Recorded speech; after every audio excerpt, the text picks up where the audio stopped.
Today Baba is talking about peace, and Baba says the greatest virtue is peace.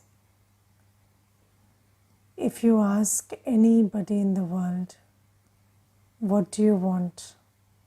The first thing they say is peace. Because peace is the greatest virtue, peace is the need of the hour. And Baba says that we are the ones who claim to be establishing the world of peace. So, what should be my defining quality? Peace. And Baba says, you must speak peacefully. My behavior should be peaceful. But the first thing that Baba tells us is, Baba gives us three gifts. Three gifts in the form of inheritance. First inheritance is knowledge. Second is peace. And third is virtues. Now you see, knowledge is first because Baba gives us first the knowledge, and when we become knowledgeful, then we become peaceful. So, first is the knowledge of peace. And you see, how is it possible that, in this whole wide world where we have so many organizations, governmental, non-governmental, who are trying to do work for peace. Yes, there is a whole United Nations and they're trying to establish peace, but nobody can do that. But Baba does it. So what is the key factor which changes us from peaceless to peace? So the first thing is the knowledge. And I have shared this earlier also. Once there was a sannyasi and he asked me, why do you think you people can connect to God, whereas everybody says it's so difficult to connect to God? So I said, because we practice purity. So he said, and how is it that you can be pure so easily? Because you're saying that we live in the household and we are pure. So I said, because we have the knowledge of purity. The first thing that God tells us is, you are pure. I said, did you know that? Did anybody tell you that you are pure? So I said, no, we are not pure. We have, we are vicious. So I said, yes, that's what we become, but we are essentially pure. So he said, this is very powerful. Nobody told me this. And you see, that's why the first thing that Baba gives us in the form of inheritance is knowledge. And about peace, Baba has given us the knowledge of three things. First, I am a soul. My religion, my quality is peace. Yes, so first thing is, Om Shanti means I am a peaceful soul. Then second meaning of Om Shanti is, I belong to the ocean of peace. So the second point of knowledge that Baba gives me is, I am the child of the ocean of peace himself. And as is the quality of the Father, so is my quality. And the third meaning of Om Shanti is, I belong to the world of peace. My home is the world of peace. So, peace is my nature. Peace is the prominent quality of my Father. And peace is the quality of my home.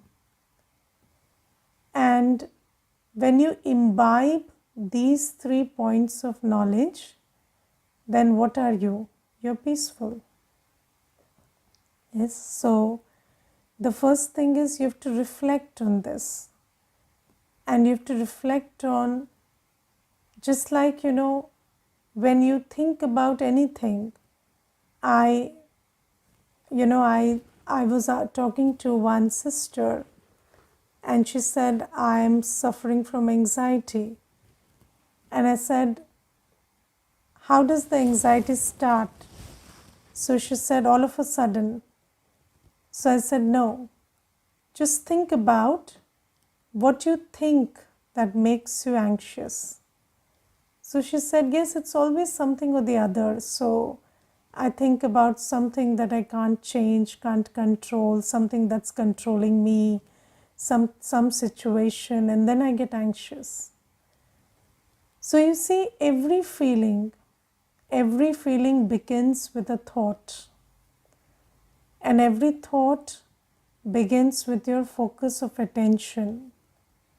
Where are you paying your attention? And Baba gives us a very important point of knowledge, and that is the buddhi pays attention, and I am the master of the buddhi. So I can decide which thing to pay attention on. And you see, when we were not in Gyan, I did not know that I can turn my buddhi inwards. Did you know that? We only knew how to focus our buddhi outwards. But that buddhi is like a muscle, and you can just turn it inwards. Have you seen when you go for yoga classes, they tell you that your hands can bend at so many degrees, and your legs can bend at so many degrees, and your back can bend at so many degrees, and then you say, no, that's impossible. Maybe yours can, but mine can't. And then you practice, and then you get it that yes, these things can bend. And then now Baba tells us that you have been using your buddhi only to focus outside. But your buddhi is very flexible. You can just unplug it from outside and take it inwards. And whatever your buddhi focuses on, you see that, you feel that. And Baba teaches us how to take our buddhi, unplug our buddhi from outside and take it inside. And then Baba also teaches us how to move our buddhi upwards. So from outwards to inwards to upwards.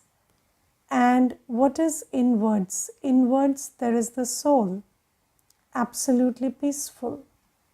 And then upwards, there is Baba and the home, full of peace. And the quality of the buddhi is, it absorbs the energy of where it focuses on. So even if you focus on, some disturbance which is created by any scene of drama, any person, and you focus your buddhi on that scene of disturbance for 10 seconds, your buddhi will absorb that disturbance. And similarly, when you focus on yourself, the peaceful soul, when you take your attention to Baba, the ocean of peace, when you allow your attention to stay in your home, which is your home of peace, then you absorb those vibrations of peace. And this is the method to be peaceful. And this is the most powerful method which only Baba teaches us and nobody in the world can. And this is why Baba says that nobody in the world knows the method to be peaceful. Only you children know. But let me ask myself, do I apply this method? Yes, because we have very false ideas about peace. Our belief system about peace is, peace can happen when everyone outside is quiet. Yes, that's why you keep shouting and saying, keep calm, keep calm, keep calm. And then you think that when everybody is calm and quiet, you will be peaceful. But that's not the method to be peaceful. And Baba says that when you are shouting and saying others to be peaceful, they don't become peaceful, you become more peaceless. So that's why this belief system that my peace is connected to something outside, and until and unless they behave my way, or they do what I want them to do, or they maintain peace, I can't be peaceful. You have to clean yourself of that belief system. Your peace is your choice, and Baba gives us the capacity, the knowledge to exercise that choice. But it all depends on practice again. Because if you know everything, you do nothing, then you become nothing. So you know the method to be peaceful, you practice that, you will be peaceful. And Baba says, we children must be peaceful. Yes, and when we are peaceful, you see, we speak peacefully, come what may. Whatever anybody does, I speak peacefully. And when you are at peace, have you seen some, in my early days when I came into Gyan, I saw this one sister, her voice wouldn't go above this decibel, There was this limit, and she never raised her voice. And it was, and I did not have that virtue at that time. And I used to just look at her that, this is such a big situation, and still, how can you talk so softly? But she never raised her voice. And it was a virtue I imbibed from her.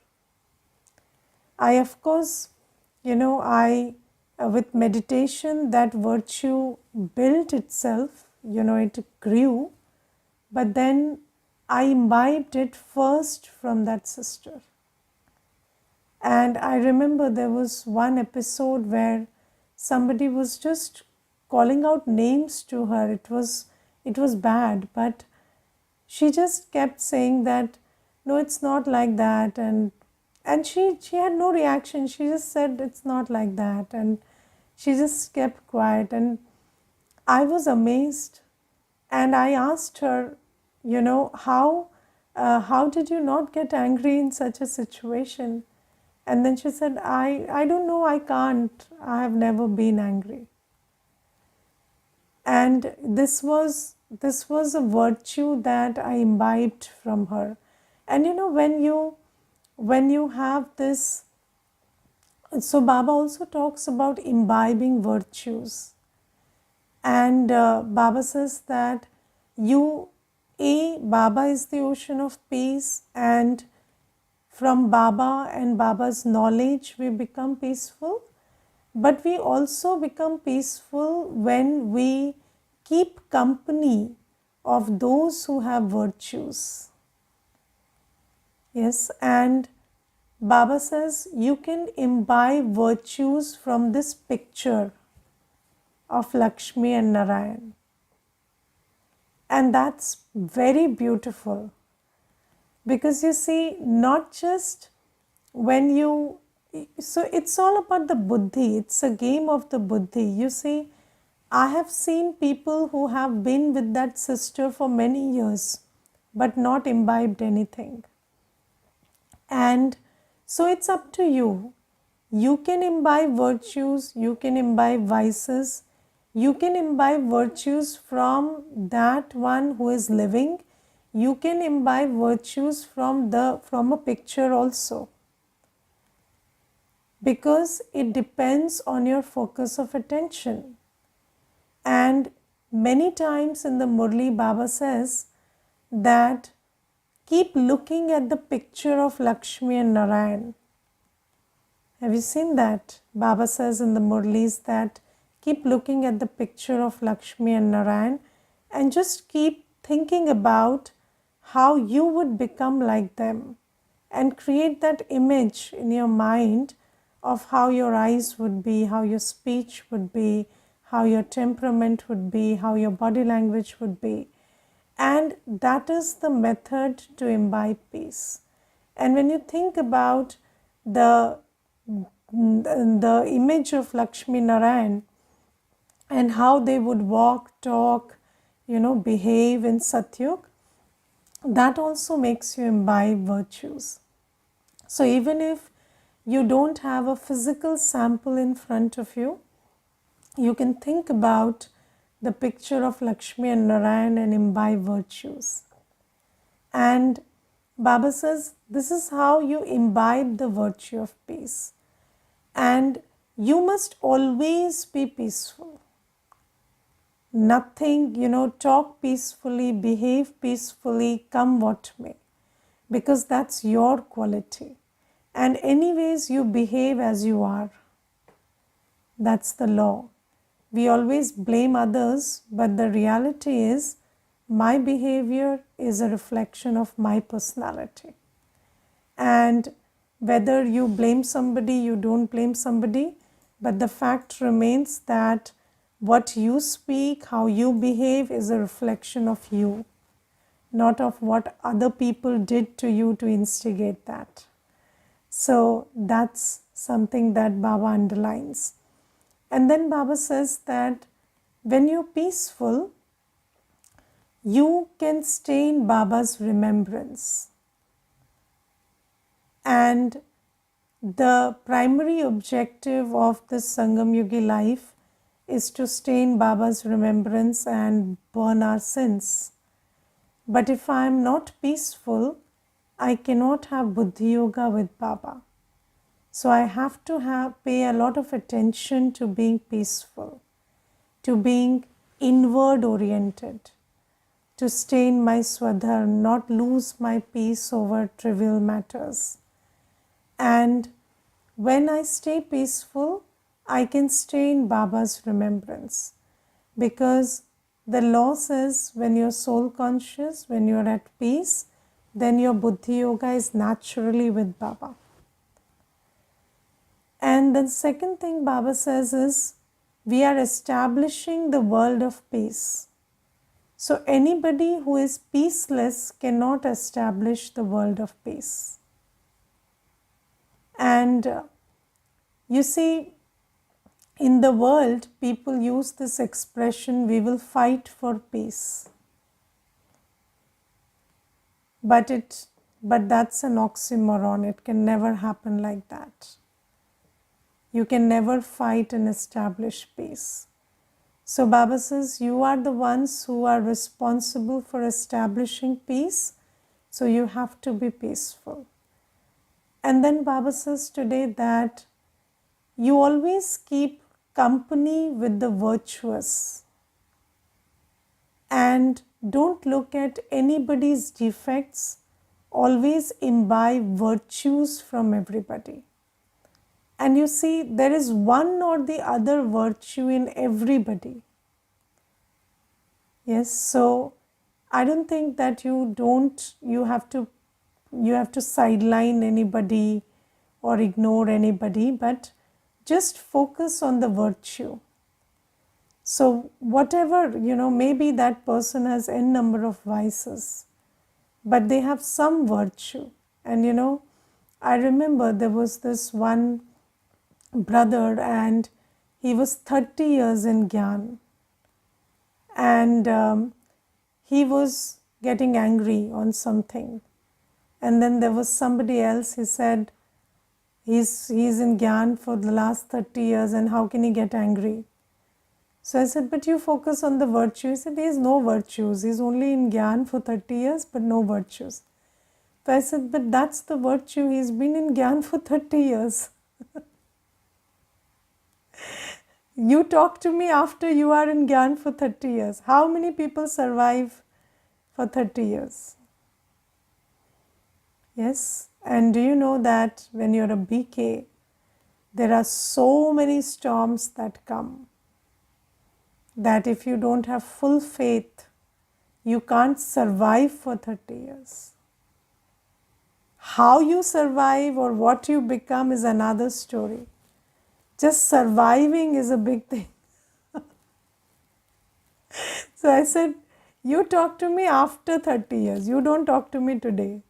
He is angry after 30 years. What you will be after 30 years, I don't know. So just let us talk after 30 years. And then also you can't blame him, because then he will be 60 years in Gyan. So, or maybe, we will all be in Paramdham.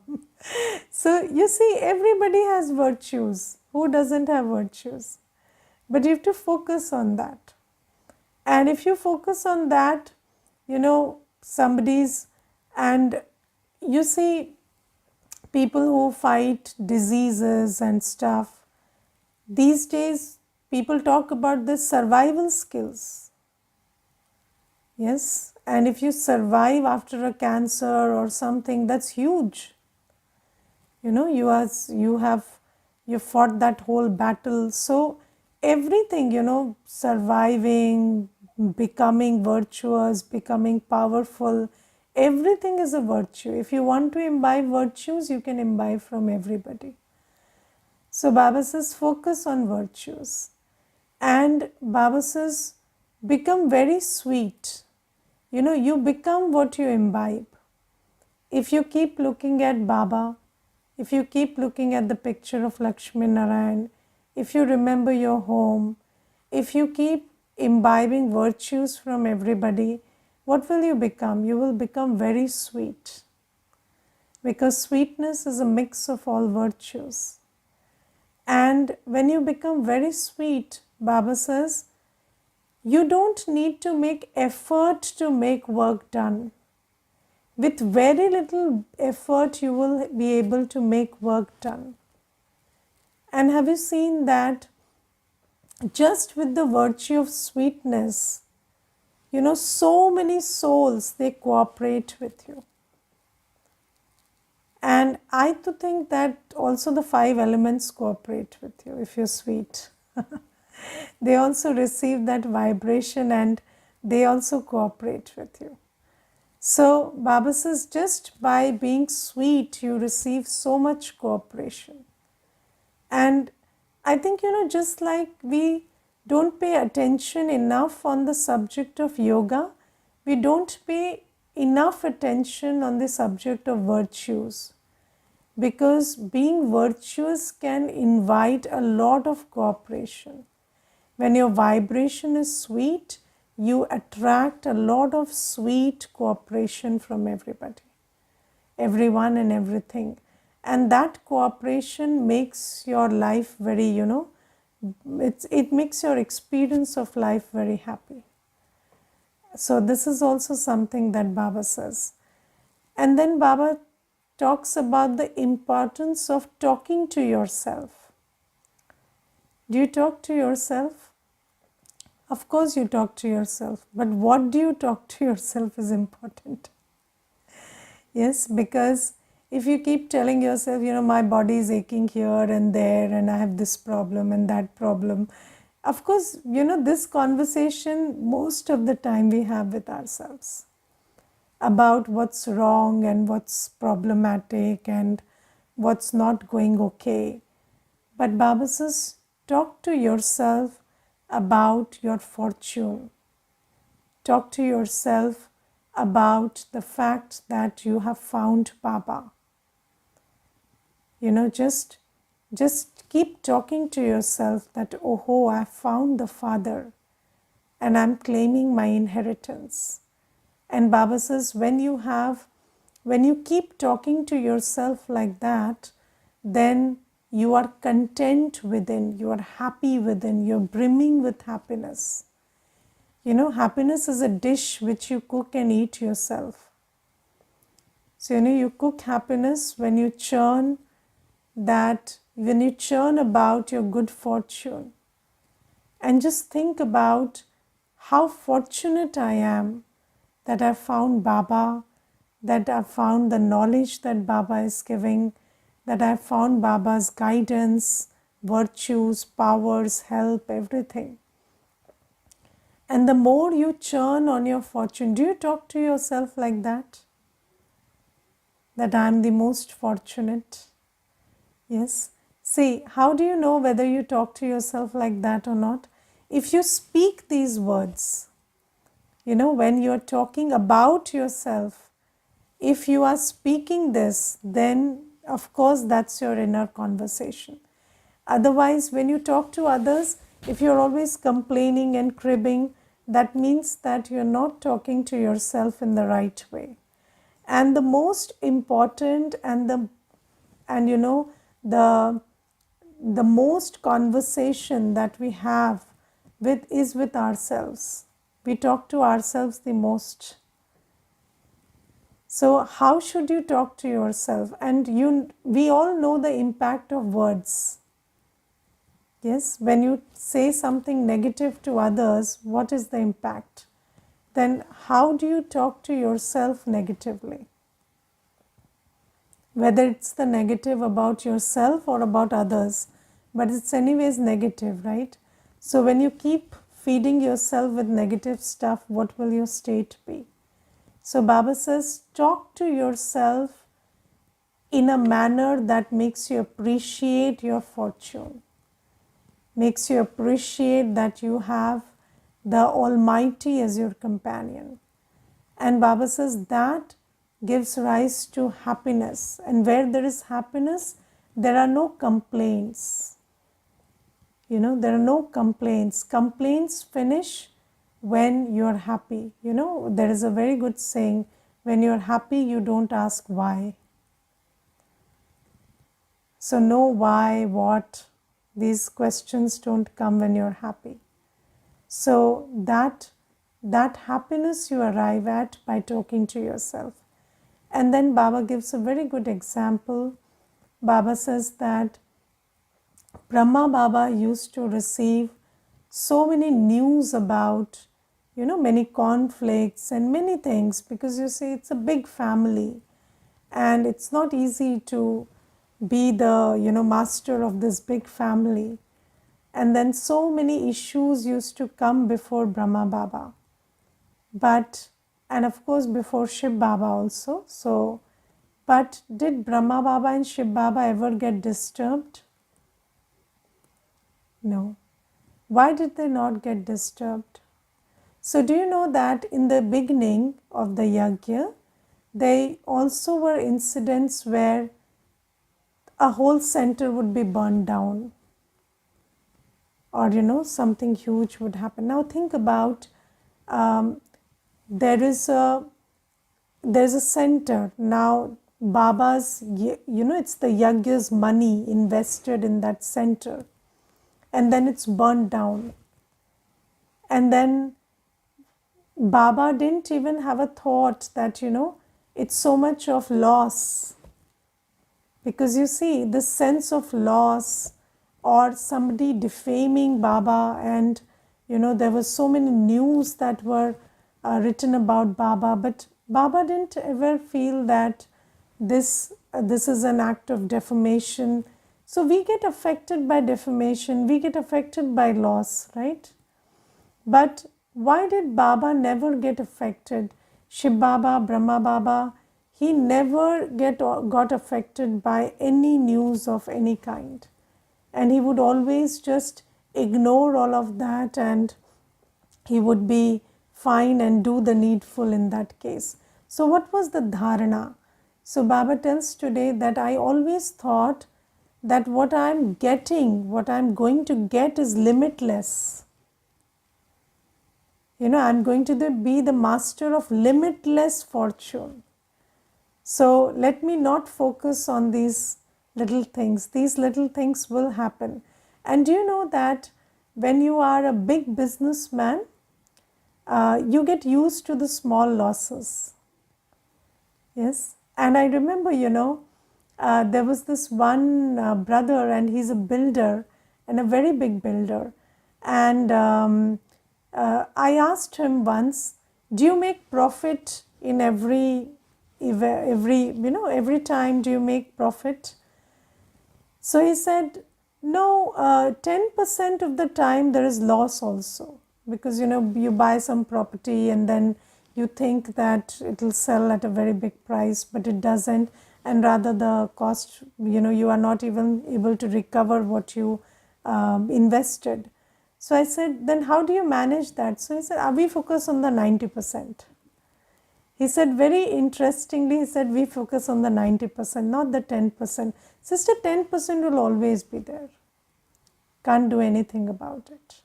So you see that Brahma Baba also knew that, in Sangam Yug, it's just 100 years of the 5,000 years. But what we are working for is everlasting happiness. And we are creating that now. And when there is a creation being done, there are upheavals. You cannot create something without any loss. Yes? When you learn to ride a bicycle first, you break the bicycle first. You first have an accident to damage the bicycle, then you learn to ride the bicycle. So this is how it goes.